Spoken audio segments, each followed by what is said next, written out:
Hell in a Cell live in the WWE Network. In the final 10 minutes we have left, we will do some quick predictions for the Hell in a Cell pay-per-view. Kicking it off with the kickoff match. Dolph Ziggler, Cesaro, and Neville taking on Rusev, Sheamus, and King Barrett. The exact match we just saw on Raw. Like, no stipulation. They're like, oh, the heels won tonight. We're going to have a rematch on Sunday. Like, really? You couldn't have just waited a couple days and done like a tag team or a talking segment or something in place of what we saw on Raw? Whatever.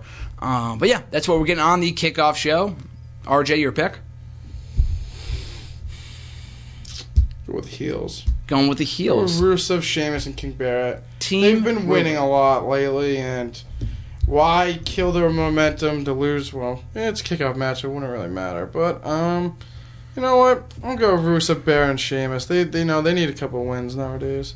I'll throw a bone to the baby faces. You said, why ruin the momentum to the heels? I'll tell you why. It's a kickoff show, damn it. It's a kickoff show. No one watches the damn it. Give Neville a win. He's a loser, but no one's going to watch it anyway, so at least he says he won a match. That's basically the logic behind the baby faces winning here. So I'll throw a bone to the baby faces. Dolph Ziggler, Cesaro, and Neville over Rusev, Sheamus, and Barrett. You got the heels for that? Yeah, it's the heels still. After that, we have the Divas Championship. Charlotte defending against Nikki Bella.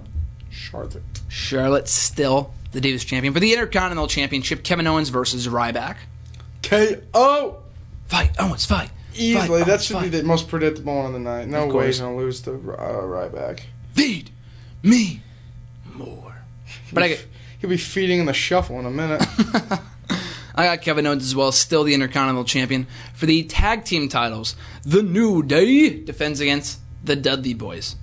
What are your thoughts? What is your pick, RJ? New Day rocks. New Day rocks. I got New Day all day long. And New Day all day, RJ has. There's no way they can lose. They're so high right now, they'd literally kill all the momentum they had if they lose. I've got Dudley Boys. I think this is it. They've been building to this moment of them finally winning the tag team titles.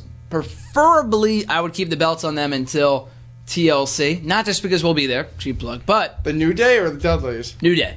I'd keep the belts on them and where Dudley Boys can beat them in a TLC triple threat tag team title match with the Usos. That's fantasy booking, but... Or it's the tables match in general. Or just a tables match in general, yeah. But I'd put the belts on... I'd put the belts on them there, but I feel like this will be the night they win the championships from the New Day. So I've got the Dudley Boys, your new WWE Tag Team Champions. After that, we've got for the United States Championship and Open Challenge, John Cena defending against a mystery opponent. So RJ, who do you think the mystery opponent will be? And who do you got going over? Let's say Samoa Joe, Daniel Bryan, or Dean Ambrose, and any of those three could win. What about, look everyone, it's Tyler. I'd love if it was Tyler Breeze. I wish it was Tyler Breeze. They say he's going to call it up. But like you said, it wouldn't really make sense if he won because he is a loser and hasn't won like anything that's worth anything. But the issue is a lot of people that watch the main roster probably don't watch NXT. Mm-mm. So it really wouldn't matter because the fans probably wouldn't care if they won, but it would make it look good because like, oh, Tyler Breeze beat John Cena on his first night. So I would love it. I don't even care if he won. Like, even though I know he's a loser in my mind, I still love him. So I'd love to see Tyler Breeze too. If I had to go with anyone I really want to see, I want to see Tyler Breeze or Daniel Bryan. Daniel Bryan or Tyler Breeze are your dream picks. Who do you think it will be? Daniel Bryan. You think it will be Daniel Bryan? Who do you got winning the belt? Whoever faces Cena will win. It doesn't matter who it is. Because he's leaving, reported. He's leaving. Yeah. It's already reported, yeah. So, I mean, there's really not many options here. I know there's a lot of people that were saying Samoa Joe, an NXT call-up, Tyler Breeze, Daniel Bryan, but a lot of these people, they are dream picks. They're people that we want to see, but no one in the current roster makes as much sense as maybe like a Dean Ambrose. But that'd be cool. But he's already fought Ambrose, though. Yeah, I mean, I understand that. That's what I was thinking, too. That was the first ever open challenge that he had, so maybe wrap it up by having Ambrose win the belt. But would it not feel random to you? Because I feel like Ambrose, not that the Reigns-Wyatt feud should be done after this pay-per-view, but I feel like after spending like 5 weeks in the Wyatt family thing, he just goes on and wins the U.S. title. Like, it just feels random. It feels so random. I know Tyler Breeze getting called up would be random, too, and I just don't see him. The only reason is... He shot! Oh my god, I'd jump out a window. I would break your window. And I would pay for it, but I would break your window. I'd be go. Like I said, I think crazy. Dean Ambrose would be a good person, but he's just so. That's like putting Randy Orton in it. Yeah. It's like he's been feuding with these other people for 5 weeks. And win the belt. Randomly, they're going to stop it and win the belt, and then what's he just going to continue this feud? Yeah. Like, what's he going to face? Luke Harper for the fucking United States Championship? Exactly. Pardon my language, but it just wouldn't make any sense. Wouldn't make any sense.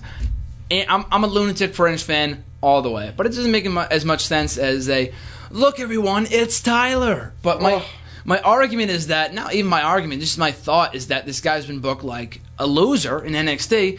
So what's going to make, if anything, it should be the other way around. If he's a loser in the main roster, then he should be a winner in NXT. If you're a loser in NXT, you're going to be an even bigger loser on the main roster. Look at Adam Rose. The thing I see is his issue on NXT is he's putting over all the new people. So kind of like that's paying his respect for being there so long. He's putting everyone else over. Yeah. So maybe they'll bring him up to WWE main roster, and then Cena will put him over for putting pretty much all the new up and comers over. That I could see, but my only gripe with it. Do you think people would really be pissed if he beat Cena? Oh no, people would. You mean like the internet fan? Yeah. No, people would not. People would be thrilled. Yeah. I'm not saying people would be pissed. I'm saying that like from a storyline standpoint, after being a loser in NXT for so long, but backstage, non-storyline wise, my fear is that he's not being buried in NXT. Like, No. we use that word very sparsely on this show. He's a loser, but he's not getting buried. No, like Triple H knows what he has with this guy. Like, his entrance to the last couple of takeovers have been phenomenal. Like, this guy is a great talent. They know what they have in Tyler Breeze. But I feel like on the main roster, they don't know what they have in Tyler Breeze. Like, they look at him, Vince or Kevin Dunn especially, but he's got a selfie stick. Sell him at WWE shop. Sell him at WWE shop. Put this guy in a match in a tag team with Adam Rose. Yeah, do it, damn it, do it. Like, that's what I feel like they'll do. Because the guy looks like he could be. The thing is, like a Neville, it was kind of like you really didn't know what you had with them. Same with like a Bo Dallas. Like, they're good. I feel like they had more of a chance of succeeding in the main roster because only because they were former NXT champions. Like, this is the face of the promotion. They're going to be a big spot. Like, yeah, Neville. but they were the face of this. They were face of NXT when it really wasn't as big as it is now, though. True, but I Like just Kevin Owens was more of a threat to John Cena than Neville or Bo Dallas ever would have been. yeah, of course. Yeah, exactly. So he was NXT. What Big E wasn't as big. Like Big E was just like exactly. Well, he did come on the scene as a threat, though. He did, when he was NXT champion. But I understand what you mean. Like I said, I think, like you said, if he's at this point, Tyler Breeze isn't going to win an NXT championship because he's pretty much. They said he's coming up to the main roster soon. So why not do it and do it with a bang? Comes up, wins the NXT championship. The United States. Wins the United States championship. They pair him with Summer Rae. Unfortunately, his first feud is against babyface Rusev. That's not bad. Hashtag book it. Hashtag. Because they can kind of keep doing that stupid storyline, but then they have something to fight about, I guess, now. And in the meantime, Rusev is about to win the U.S. title the next pay-per-view. Out comes Dolph Ziggler, screws over Rusev, turns heel, forms a tag team with Tyler Breeze, with Summer Rae as their manager. How about that? The Summer Breeze with Dolph Ziggler. That sounds good to me, honestly. I like that'd be a good tag team, honestly. I know you mentioned the hashtag, and that'll like will be answered. Showstopper and like. They're like Shawn Michaels circa 1992 in 2015. Because these guys are great. Like, I know we just got done talking about like the next Shawn Michaels with Seth Rollins, but these guys feel like Shawn Michaels. Yeah. Both these guys. I would love the tag team. Maybe not so much Summer Rae. So who do you see? Who is it going to be? Dean Ambrose. Alright, it's going to be Dean Ambrose. Do you think he's going to win?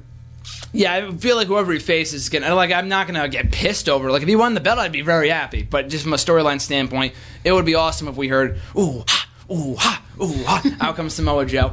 What about Finn Balor? No, Finn Balor. I don't think he's coming up. No, as NXT champion would be amazing, but it's not gonna happen. If Owens couldn't win the belt as NXT champion, I don't think Finn Balor will.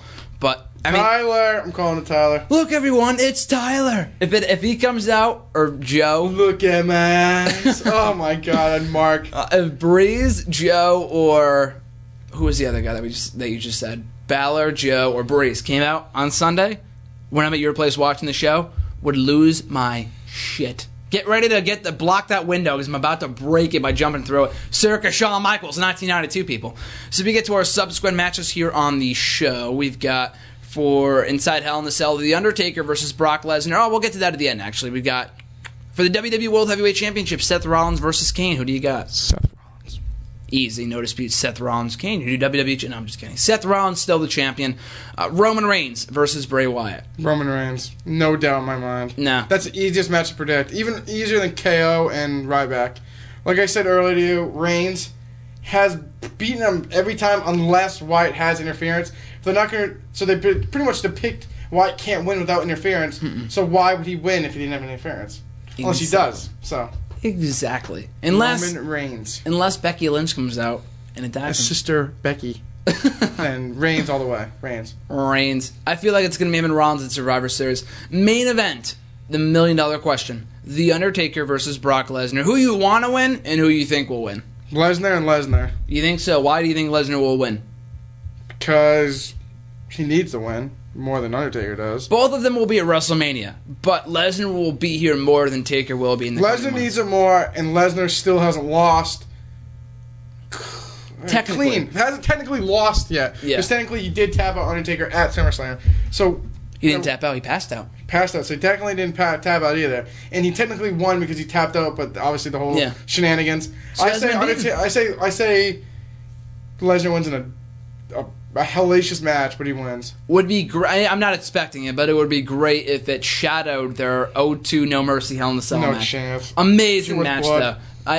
No blood. Take out the blood. I know it won't be as great without the blood. But that was the perfect match, by the way. That I'm not a huge, just do it with blood, damn it. Just open the blood. Just because it has blood and it doesn't make it a great match. This was the perfect example of how you do a bloodbath right. Yep. So watch that match on the WWE Network. That's your homework for this week, people. Watch it.